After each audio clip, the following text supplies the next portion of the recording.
السلام علیکم ورحمۃ اللہ وبرکاتہ۔ ناظرین، آپ دیکھ رہے ہیں زین مدنی اسلامک چینل اور میں ہوں آپ کا میزبان محمد زین مدنی۔ ناظرین، جیسا کہ آپ کو معلوم ہے کہ ہم ریاض الصالحین ریکارڈ کر رہے ہیں۔ آج ہم ریاض الصالحین کی حدیث نمبر 78 ریکارڈ کریں گے۔ آپ سے التماس ہے کہ ہمارے چینل کو سبسکرائب کریں، لائک کریں، شیئر کریں، بیل آئیکن پہ کلک کریں تاکہ ہر آنے والی نئی ویڈیو آپ تک پہنچ سکے۔ بسم اللہ الرحمن الرحیم۔ ریاض الصالحین جلد اول، باب نمبر 7، باب الیقین والتوکل۔ حدیث نمبر 78۔ حضرت جابر رضی اللہ عنہ سے روایت ہے کہ وہ نبی کریم صلی اللہ علیہ وسلم کے ساتھ نجد کی طرف جہاد کے لیے گئے۔ جب رسول اللہ صلی اللہ علیہ وسلم واپس ہوئے تو یہ بھی ان کے ساتھ واپس آ گئے۔ راستے میں صحابہ کرام رضی اللہ عنہ کو گھنے درختوں کی ایک وادی میں دوپہر کو نیند آ گئی، چنانچہ رسول اللہ صلی اللہ علیہ وسلم آرام کرنے کے لیے یہاں اتر پڑے۔ صحابہ کرام بھی وہیں اتر گئے اور درختوں کے سائے کی تلاش میں بکھر گئے۔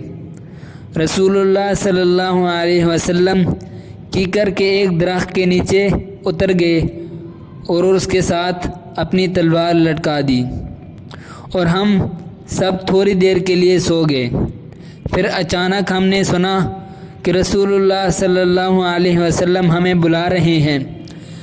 جب ہم وہاں پہنچے تو دیکھا کہ ایک اعرابی یعنی بدو شخص آپ صلی اللہ علیہ وسلم کے پاس ہے۔ جب آپ صلی اللہ علیہ وسلم نے ارشاد فرمایا، اس نے میری تلوار درخت سے پکڑ کر مجھ پر سونت لی جب کہ میں سویا ہوا تھا۔ میں بیدار ہوا تو یہ اس کے ہاتھ میں سونتی ہوئی تھی۔ اس نے مجھ سے کہا، آج تجھے مجھ سے کون بچائے گا؟ میں نے کہا، اللہ۔ 3 مرتبہ کہا کہ اللہ بچائے گا، اور آپ نے دیہاتی کو کوئی سرزنش نہیں کی اور بیٹھ گئے۔ اس کو بخاری و مسلم نے روایت کیا ہے۔ ایک اور روایت میں ہے کہ حضرت جابر رضی اللہ عنہ بیان کرتے ہیں کہ ہم غزوہ ذات الرقاع میں رسول اللہ صلی اللہ علیہ وسلم کے ساتھ تھے۔ جب ہم ایک گھنے سائے دار درخت کے پاس آ گئے تو اسے ہم نے رسول اللہ صلی اللہ علیہ وسلم کے لیے چھوڑ دیا، چنانچہ آپ وہاں استراحت فرما ہو گئے۔ تو مشرکین میں سے ایک شخص آیا جبکہ رسول اللہ صلی اللہ علیہ وسلم کی تلوار درخت کے ساتھ لٹکی ہوئی تھی۔ اس نے وہ تلوار لے لی اور آپ پر سونت لی اور کہا کہ تو مجھ سے ڈرتا ہے؟ آپ صلی اللہ علیہ وسلم نے فرمایا، نہیں۔ اس نے پھر کہا، تجھے مجھ سے کون بچائے گا؟ آپ صلی اللہ علیہ وسلم نے کہا، اللہ۔ اور صحیح ابو بکر اسماعیلی کی روایت میں اسی طرح ہے۔ اس نے کہا، تجھے مجھ سے کون بچائے گا؟ آپ صلی اللہ علیہ وسلم نے فرمایا، اللہ۔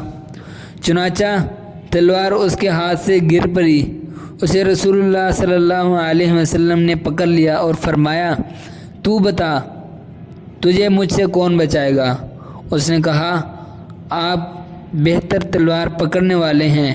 آپ صلی اللہ علیہ وسلم نے پوچھا، تو اس بات کی گواہی دیتا ہے کہ اللہ کے سوا کوئی معبود نہیں اور یہ کہ میں اللہ کا رسول ہوں؟ اس نے جواب میں کہا، نہیں، البتہ میں آپ سے عہد کرتا ہوں کہ میں آپ سے لڑوں گا، نہ آپ سے لڑنے والوں کے ساتھ دوں گا۔ چنانچہ آپ نے اس کا راستہ چھوڑ دیا۔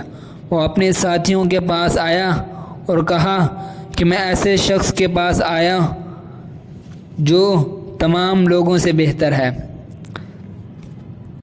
قفل کے معنی ہے واپس ہوا۔ ازاہو کانٹوں والا درخت۔ السمورتا سین پر زمر اور میم پر پیش، کیکر کا درخت ہے۔ یہ کانٹے دار درخت کی ایک بڑی قسم ہے۔ اختراط السیف، تلوار کو اپنے ہاتھ میں لے کر سونتنا یعنی لہرانا۔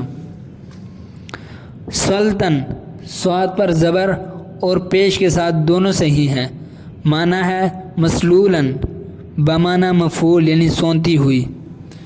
فوائد و مسائل۔ پہلا، اس میں نبی کریم صلی اللہ علیہ وسلم کے درگزر اور اخلاق کریمانہ کے علاوہ آپ کے توکل علی اللہ کا بھی بیان ہے، نیز اس چیز کا کہ جو اللہ پر بھروسہ کرتا ہے اللہ جو بھی اس کی چارہ سازی فرماتا ہے۔ نمبر 2، یہ اعرابی بعد میں مسلمان ہو گیا تھا۔ نمبر 3، غزوہ ذات الرقاع 6 ہجری میں ہوا۔ گرمی کی شدت اور جوتوں کے فقدان کی وجہ سے اس غزوے میں صحابہ کرام رضی اللہ عنہ نے اپنے پیروں میں کپڑے کی لیریں لپیٹ لی تھی، اس لیے اس کا نام ہی لیروں ٹاکیوں والا غزوہ پڑ گیا۔ بعض نے اس کی وجہ تسمیہ کچھ اور بیان کی۔ وآخر دعوانا ان الحمد للہ رب العالمین۔